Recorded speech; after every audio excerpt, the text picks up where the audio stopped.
You know how The Simpsons predicts everything years in advance, right? Yes, of course. There's a great scene where they're walking into a hardware store, and it says, big, huge sign, Mom and Pop Hardware.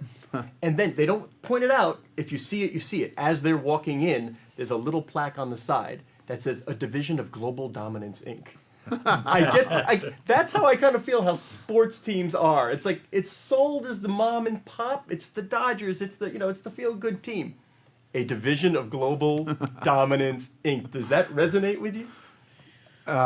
You have global aspirations. You want to dominate the globe with the Dodger brand, the Laker brand.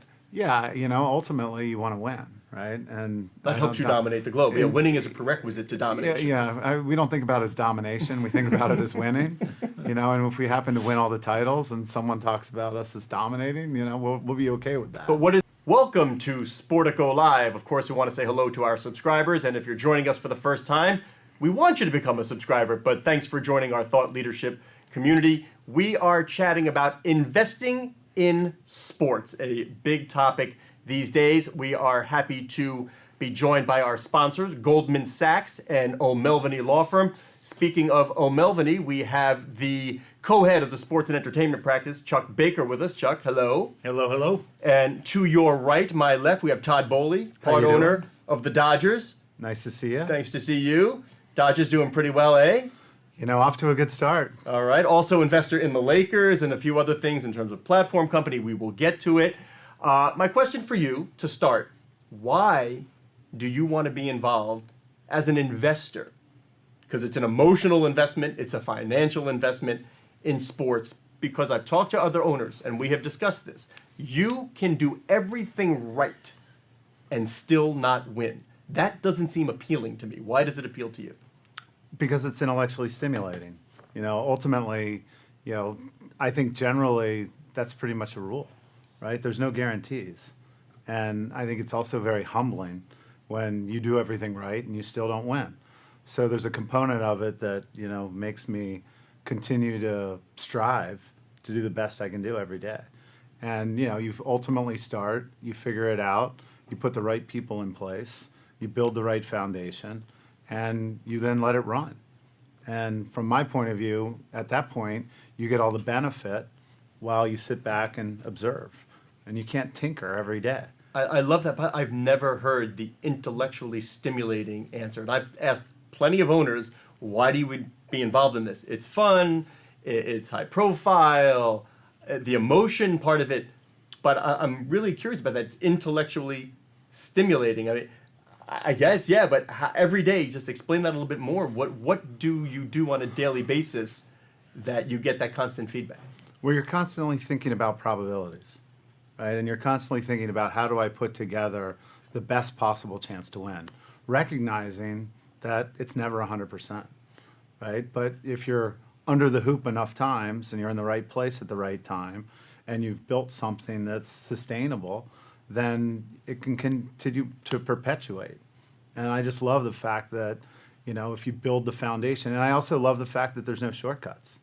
And so, to me, the fact that, you actually have to go out, do all the work, build your farm team, get your free agents, find the front office, and then you also have to win the game, right? So from my point of view, I just love the fact that, there are no guarantees.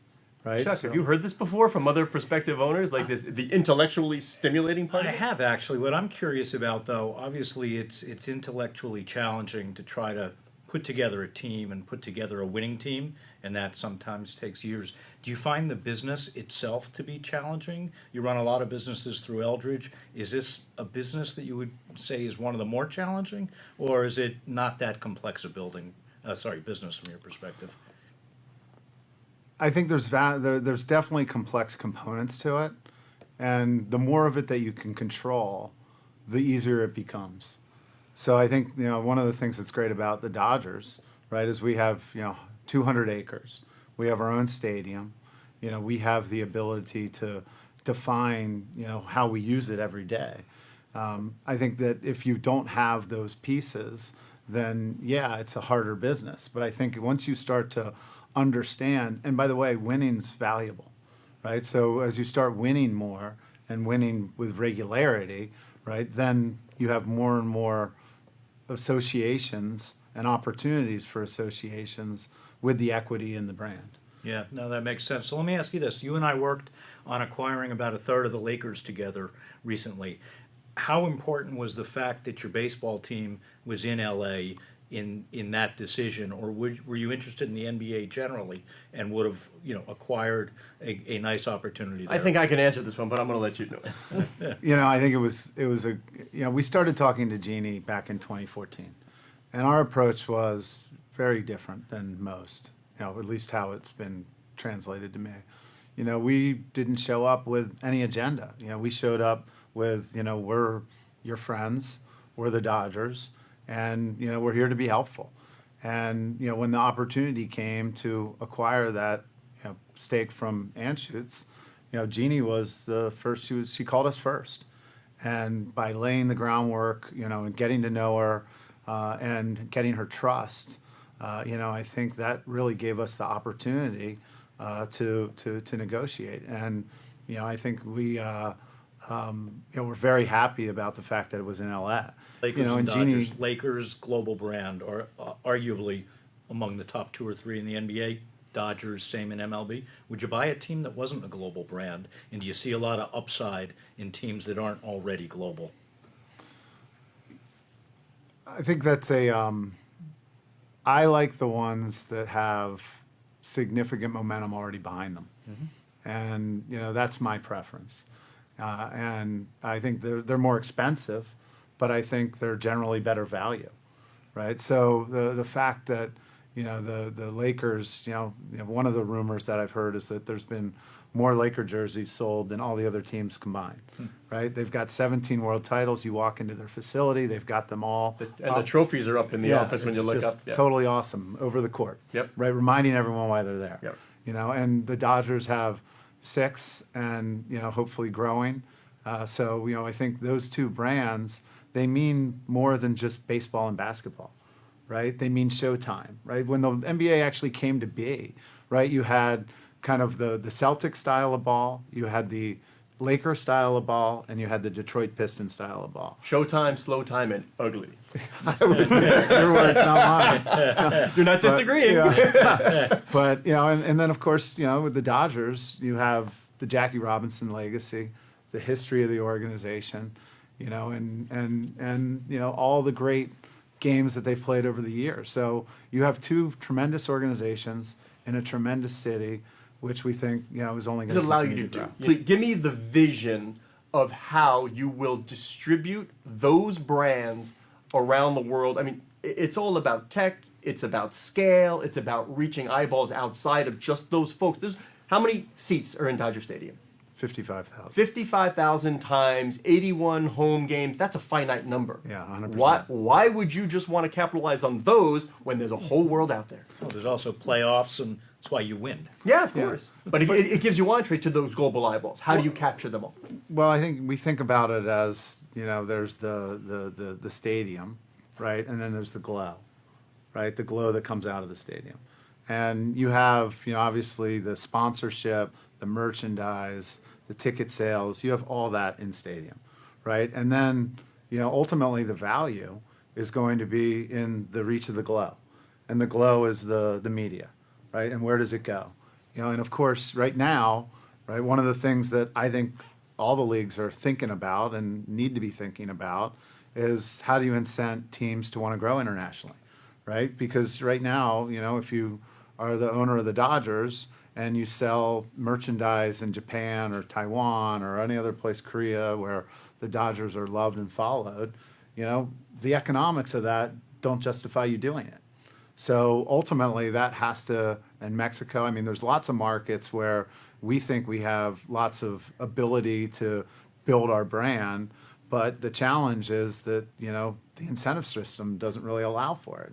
So, but ultimately, I think all of that rights issues, because I think the RSN stuff and the direct-to-consumer is also rights related. Sure. But in the end, all of that rights stuff will have to come to the market, and the market will end up governing how this all plays out. They're building a fan. Right. Chuck, You mentioned content.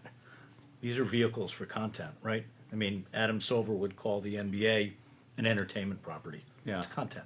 Happens to be people playing basketball, but it's content. Do you look at your teams that way as well? It's certainly one way that we look at them, but I don't think we sit out and say, oh, this is just content, right? Because we look at it and say, this is passion. And, people want to feel passionate. They want to feel emotion, right? What is it that you get up every day for, right? I think that, I think it's good content and it's unique content, and they're not manufacturing more of it. And you're right? investing So, in content. You're in Penske Media, owner of Sportico and Variety and Rolling Stone and South by Southwest, Dick Clark Productions, Yeah. the team with the Golden Globes. Where else are you just invested in ticketing? Where else around the ecosystem are you looking? Well, we've invested in Fanatics. We took Vivid public through one of our SPACs. We're early investors in DraftKings. Global Dominance Inc. And Winning. And A24, was a film company that we started. MRC is one that we're involved with. So, again, premium content that, people really engage with, is something that as you get more time and you have more devices and you have more, delivery power into those devices and networks get better and better and faster, I think that, having things that engage you, and keep you out of trouble, is really valuable. And to me, premium content, again, everything we try to be, and if you look at the brands that we are partners with Penske, Rolling Stone, Billboard, Variety, Hollywood Reporter, Vibe. I mean, these are, we're not partners in Sportico. We're not partners in Sportico. But still, keep that away from us. As the founder Just clears say his throat. Sportico. Well, Sportico Live, everybody. Yeah, so I think those are all top-notch brands, right? Sportico included. All right, so Todd, I hear if we're going to do a Harvard Business School study of sport, these teams, at least the best brands, are really platform companies. We talked about ticketing and tech, and you have Elysian Park Ventures, and you're investing in companies that, one, you can use in sport yourself. It's one way to get involved. But I'm guessing because of the high profile of sport, you then get the bonus of it scaling outside of sport. Can you just tell me about the cycle of what you look for in these companies and what you hope to achieve?